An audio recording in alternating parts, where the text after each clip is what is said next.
आज राकेश यादव जी हमारे साथ में है, जिन्होंने IAS 2025 में रैंक हासिल की है 115। तो राकेश जी उस चींटी वाली कहानी को साबित कर दिए है। जो एक चींटी होती है, शिखर पे चढ़ना चाहती है, पर 100 बार फिसलने के बावजूद भी हार नहीं मानती, अंत में शिखर पर चढ़ जाती है।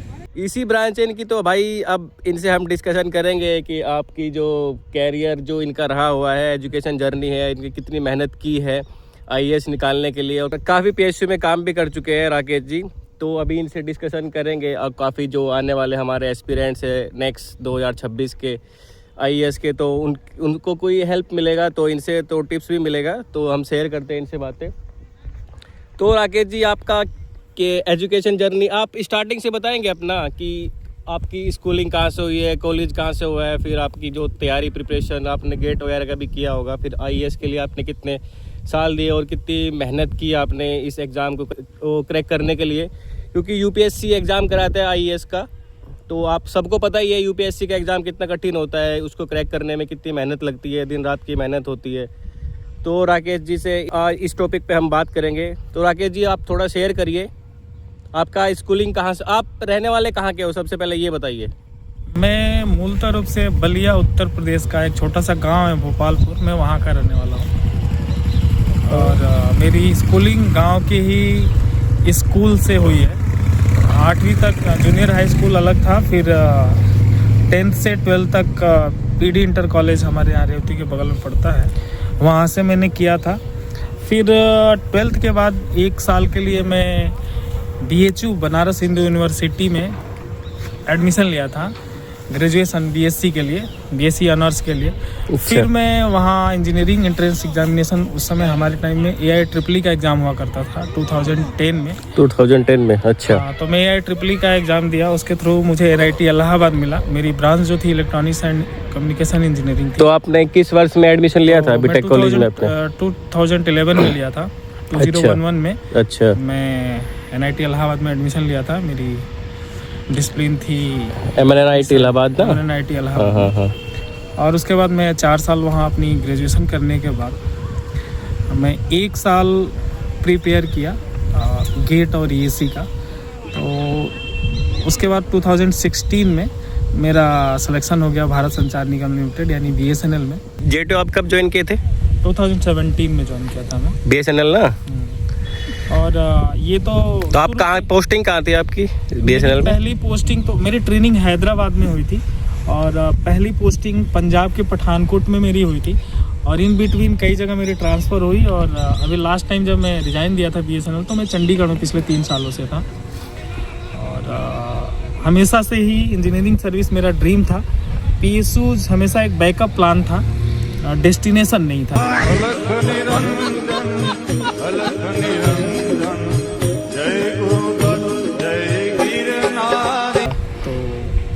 अगर आपसे पूछा जाए कि आप कब से तैयारी कर रहे थे वैसे तो IAS का? मैं ये कह सकता हूँ कि काफ़ी लंबे समय से मैं तैयारी कर रहा था, और नौकरी के साथ साथ आपने इससे पहले भी जैसे IAS के अटेम्प्ट्स दिए आप, तो आपका ये इंटरव्यू कौन सा था? मेरा तीसरा इंटरव्यू था। तो अच्छा, तो प्री भी आपके 3 ही बार निकले थे? हाँ, 3 बार निकले थे, क्योंकि 3 बार प्री, 3 बार मेंस, 3 बार ये तीसरा इंटरव्यू था आपका? 2017 में। उससे पहले प्री मेंस एक इकट्ठे एग्जाम हुआ करता था। 2017 में पैटर्न चेंज हुआ था, तो 18, 19 और 20 में मैंने 18 और 19 में मैं पहुंचा था इंटरव्यू तक, और लास्ट 25 में मेरा सिलेक्शन हुआ है। लास्ट 25 में आपका सिलेक्शन हुआ है? तो मैं मेरा अनुभव बस यही कहता है, मैं सिर्फ यही कह रहा हूँ, मेरा खुद का तजुर्बा है कि एक स्टेटमेंट है कि लेबर नेवर गोज अनरिवार्डेड। परिश्रम कभी भी अपुरस्कृत नहीं होता है। आपको फेल्योर मिलेगा, लगेगा कि कुछ भी नहीं होगा, लेकिन आप लगे रहोगे और बहुत स्ट्रॉन्ग विल पावर है आपके पास, और अपने आप पे कॉन्फिडेंस है कि एक दिन मैं कर पाऊँगा, तो आप कर लोगे। क्योंकि मेरी जर्नी आप देखोगे तो मैं 2015 में कॉलेज छोड़ा, और मुझे अपने आप पे भरोसा था। मुझे बहुत फेल्योर मिला, बहुत असफलता। हाँ, क्योंकि इतने साल हो गए, आप लगभग 15 में आप पास आउट हो गए, तो आपको 10 साल के बाद जो आप एग्ज़ाम क्रैक करना चाहते थे IES, वो आपका 10 साल बाद आपको एक सफलता Achieve कर लिया, क्योंकि- मिली है 10 साल बाद आपको। तो मैं एक चीज़ पूछना चाहूँगा आपसे कि जैसे आपको सफलता तो जैसे 2000 आपको वो आपके कब ज्वाइन किया था? 17 में ज्वाइन किया था ना, हाँ, JTO। हाँ। तो आपको वहाँ पे तो JTO की नौकरी मिली गई थी, तो आप वहाँ सेटिस्फाई नहीं थे? सेटिस्फाई नहीं था। स्टार्टिंग से ही मेरा गोल जो था ESE था, बैकअप के लिए था। क्योंकि आपने JTO क्यों छोड़ा? JTO तो मैं इसलिए एक ना मेरा स्टार्टिंग से ही था कि ड्रीम था कि मुझे इंजीनियरिंग सर्विस ज्वाइन करना है। तो आप जैसे कोई ड्रीम देख लेते हो ना, तो उसके सामने आपको मतलब वही लगता है कि मुझे ये काम करना है। तो मेरे दिमाग में पहले से ही सेट था कि मुझे इंजीनियरिंग सर्विस ज्वाइन करना है, और ये सारी चीज़ें बैकअप के लिए, मेरा फाइनल डेस्टिनेशन नहीं था। ये सीन था ये मेरा। आपने NTPC कब क्या, आपने कितने साल काम किया वहाँ पे? और फिर मैं BSNL में 2024 तक काम किया। इन बिटवीन गेट 23 से मैं गेट भी 16 के बाद नहीं दिया, गेट केवल मैं फिर 23 में दिया। 23 में गेट से मुझे NTPC मिल गया एज एग्जीक्यूटिव ट्रेनिंग। तो 24 में NTPC ज्वाइन कर लिया एज ET, और जस्ट मेरी ट्रेनिंग कंप्लीट ही हुई, तो अभी ESE 25 का रिजल्ट है, उसमें मेरा सिलेक्शन हो गया।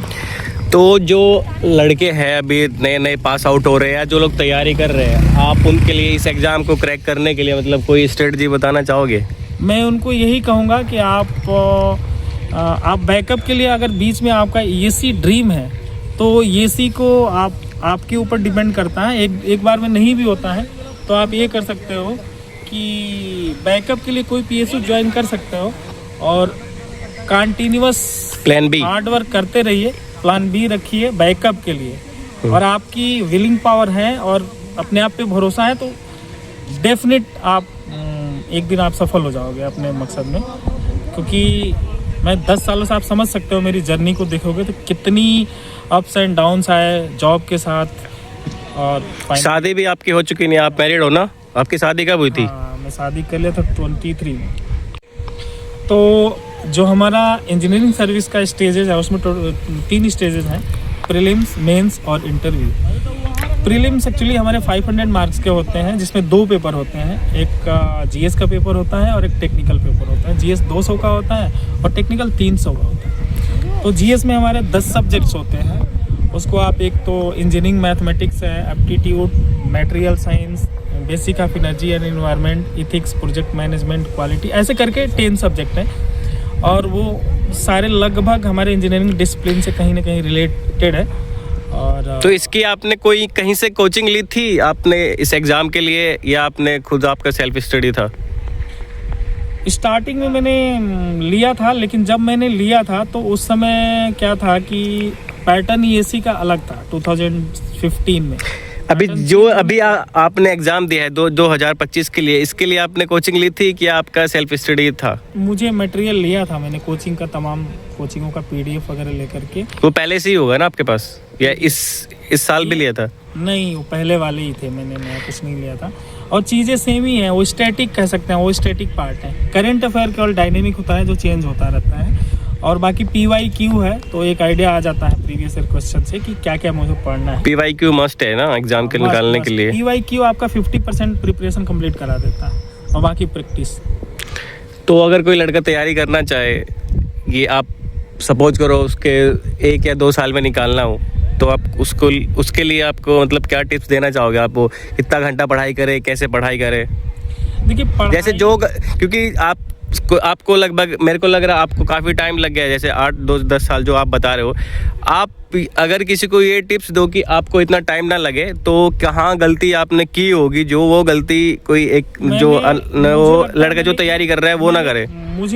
मुझे जो लगता है, मैंने जो गलती की कि मैं चीज़ों को समझने के बाद उसको याद नहीं रखता था। मैं चीज़ें सारी समझ करके केवल समझता था, समझ के उसको सेव करना होता है, उसको याद रखना होता है, ताकि दोबारा फिर पढ़े तो वो याद रहे हमारे। रिवीजन। हाँ, आप कितना हो समझ लो, लेकिन चीज़ों को जब तक सेव नहीं करोगे तब तक चीज़ें नहीं आएंगी। तो आप चीज़ों को समझिए, पढ़िए और उसको याद रखिए, 10 बार रखिए, मतलब खुद रिवाइज कीजिए। जैसे कुछ आपने पढ़ा ना, तो खुद बोलिए कि ये चीज़ें हैं, तो वैसे ज़्यादा आपका कॉन्फिडेंस लेवल भी बढ़ेगा मैं यही गलती करता था बार बार, चीज़ों को समझ लेता था लेकिन उसको याद नहीं करता था कि मुझे समझ में आ गया तो मैं फिर हो गया, फिर वही चीज़ें मैं बार समझने जाता था। तो टेस्ट सीरीज लोग ज्वाइन करते हैं, जैसे बाकी बहुत सारी कोचिंग है, IAS मास्टर है और मेडिजी है, एस है, आप इन सब का कोई आपने टेस्ट सीरीज ज्वाइन की थी इस बार? मैंने इस बार तो नहीं की थी। और टेस्ट सीरीज़ का देखिए वो आपका लेवल है, आप टेस्ट सीरीज़ बहुत ही है चीज़ें आपको प्रिपरेशन में हेल्प करेगी, लेकिन PYQ आपने लगा लिया था, सारे थियरी और कॉन्सेप्ट आपका अपने नोट से पढ़ लिया और 1-2 टेस्ट आपने दे दिया तो आपका एक लेवल पता चल जाता है कि मैं कहाँ सेट हूँ। बाकी आप कहीं पे आपने मॉक इंटरव्यू के लिए आपने ज्वाइन को, मॉक इंटरव्यू के लिए आपने कोई कोर्स लिया, मतलब दिया था मॉक इंटरव्यू किसी आपने कोचिंग का लिया था? हाँ मैंने लिया था, मेडिजी का लिया था, हालांकि एस वालों ने भी दिया था। तो क्या हुआ था कि उनका मैं अटेंड नहीं कर पाया था। मेडिजी का मेरा मॉक इंटरव्यू लगभग 15 से 20 मिनट का हुआ था, ऑनलाइन ही दिया था और थोड़ा बहुत मतलब सिमिलरिटी होती है इनसे।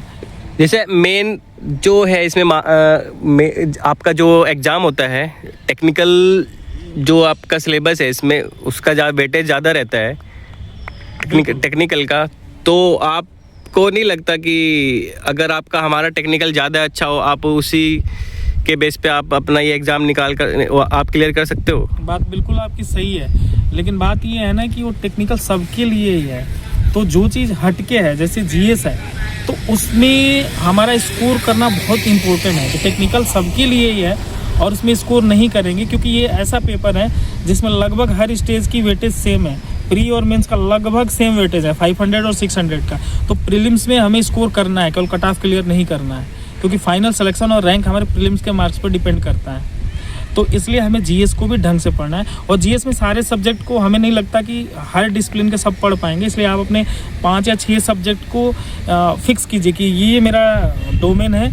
जैसे मैंने इलेक्ट्रॉनिक्स एंड कम्युनिकेशन सब ब्रांच है मेरी, तो मैंने मैथ और FT तो सबका ही कॉमन है, वो तो उनका बोन है, उतना लेके जाते हैं। फिर मैंने मटेरियल साइंस अपना ले लिया था, इन्वायरमेंट को थोड़ा ढंग से मैंने पढ़ लिया था और ICT मेरा ब्रांच है। तो ये 5 सब्जेक्ट को मैं अपना इसको मान के चलता था कि इतना तो मेरा है, इस पर बहुत ढंग से मेहनत करता था।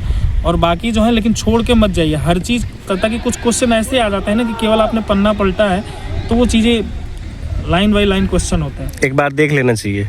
तो देख लेना चाहिए ये चीज़ है। लेकिन आप 5 या 6 सब्जेक्ट को पूरा ढंग से पढ़ के जाइए जिस पे आपका कॉन्फिडेंस हो, आपके ब्रांच से रिलेटेड हो। मैथ और FT 2 ऐसे हैं, 3-4 और सेलेक्ट कर सकते हैं आप अपने हिसाब से। और टेक्निकल में आपके कोई स्ट्रॉन्ग सब्जेक्ट होंगे जिस सब्जेक्ट ने आपको काफ़ी हेल्प किया होगा स्कोर करने में? देखिए टेक्निकल में इसका क्या है ना कि इंटरेस्ट होना और एग्जाम में किससे ज़्यादा क्वेश्चन आ रहे हैं, वेटेज किसके होते हैं, वो थोड़ा अलग है। मेरा जैसे इंटरेस्ट था, EDC एक सब्जेक्ट होता है, इलेक्ट्रॉनिक डिवाइसेज एंड सर्किट, उसमें सेमीकंडक्टर फिजिक्स है, उसमें मेरा काफ़ी अच्छा इंटरेस्ट रहता था। क्वेश्चन आते थे, वेटेज उतना नहीं होते हैं। और इसके अलावा मुझे EMFT इलेक्ट्रोमैग्नेटिक फील्ड थियरी में काफ़ी इंटरेस्ट था, उसका वेटेज भी होता है, तो एंटीना वगैरह उसमें है, तो उसमें मेरा इंटरेस्ट आता था। EDC और एंटीना में मेरा खास इंटरेस्ट रहता था। एक स्ट्रेटजी ये भी होगी शायद आपकी, या होनी भी चाहिए, मुझे लगता है कि आपको पहले से जो एग्ज़ाम है आपको रिसर्च करनी चाहिए कि किस एग्ज़ाम किस सब्जेक्ट का वेटेज ज़्यादा है, आप उसी पे ज़्यादा फोकस करो। बिल्कुल आप ना, ये नहीं है कि आप कोई सब्जेक्ट जो है उसकी वो सिर्फ 10 नंबर का वेटेज रखता हो और आप उसको बहुत ज़्यादा टाइम दे दो। तो इसको कहते हैं स्मार्ट स्टडी। आपको स्मार्ट स्टडी करना है, पहले आपको एनालिसिस करना है कि कौन से सब्जेक्ट से लगभग कितने क्वेश्चन आ रहे हैं, वेटेज डिसाइड करना है, उस हिसाब से आपको ढंग से पढ़ाई करना है, सिलेबस देखना है और PYQ देखना है। PYQ आप जब देखोगे, आप PYQ लगाओगे तो आपको पता चल जाएगा, ऑलमोस्ट पता चल जाएगा कि हमें क्या पढ़ना है, कितना पढ़ना है। चलिए राकेश जी, ये तो आपने अपनी जो प्रिपरेशन की जो जर्नी थी वो तो आपने शेयर की है, पर आप ये बताइए कि आपके जो इस जर्नी में कोई आपका कोई फ्रेंड, आपका कोई दोस्त या कोई घर परिवार का जिसने आपको सपोर्ट किया हो, मोटिवेट किया हो ये सब एग्ज़ाम के लिए, कोई आपकी लाइफ में ऐसा कोई? ऐसे तो मैं किसी मतलब एक लोग को, अगर सिंपल वर्ड में एक आदमी को कहना होगा तो मैं मेरे भैया है, बड़े भैया राजेश कुमार यादव, जो कि अभी इंडियन एयरफोर्स में है, और दूसरे वाले भैया ब्रजेश कुमार यादव, वो भी इंडियन एयरफोर्स में। तो दोनों लोगों ने ही बचपन से मुझे एज ए यंगर ब्रदर प्यार दिया, पढ़ाया और सारा मोटिवेशन मैं बचपन में उनसे पाया। मर गया भैया। क्यों मर गया? कोई को मत बुलाना। नहीं, मैं तो मेरे घर पे चलो। चलो सीधे चलो उधर। उधर किधर मत करना कोई को। चल। लेकिन अब एक लेवल के बाद तो आदमी सेल्फ मोटिवेटेड हो जाता है, और ऑफ कोर्स हमारे जितने टीचर्स हैं उनका तो है ही, और कॉलेज के फ्रेंड, इसमें मैं मुझे मोटिवेट करने वालों में एक नाम लूँगा। मेरा फ्रेंड है कॉलेज का, क्लोज फ्रेंड मयंक मित्तल, जो कि ESE 2017 का टॉपर रहा, अभी IAS है। तो मैं उनसे काफ़ी इंस्पायर हुआ, और वो सबसे मैं कहूँ तो अपने जीवन में वैसा व्यक्ति देखा, सामने सब कुछ होते हुए उसको देखा, तो he is most inspiring person for me. क्या नाम? मयंक मित्तल। IAS की ES है भी? ESE 17 topper, IPS 2018, IAS 2019। तो अभी वो IAS हैं तेलंगाना कैडर में, और कहीं पोस्टिंग है करीमनगर में। तो राकेश जी, आपने IAS निकाल लिया है, आप इस IAS के एग्ज़ाम को क्रैक कर चुके हैं। अब आपका इसके बाद नेक्स्ट गोल क्या है आपकी लाइफ में? नेक्स्ट गोल है, उसको मैंने डिसाइड भी कर लिया, और उस पर मैंने काम शुरू भी कर दिया है, और उसको अभी मैं थोड़ा सा डिस्क्लोज नहीं करना चाहता। डिस्क्लोज नहीं करना चाहोगे अपना नेक्स्ट गोल? नेक्स्ट गोल करूँगा तो करूँगा, लेकिन अभी उसको डिस्क्लोज नहीं करना चाहता। काम शुरू कर दिया है, और जो एम है वो उसको मैं अचीव कर लूँगा तो खुद ही पता चल जाएगा। चलिए राकेश जी, आपको बहुत बहुत बधाई इंडियन इंजीनियरिंग सर्विस एग्ज़ाम के लिए जो आप सेलेक्ट हुए हैं।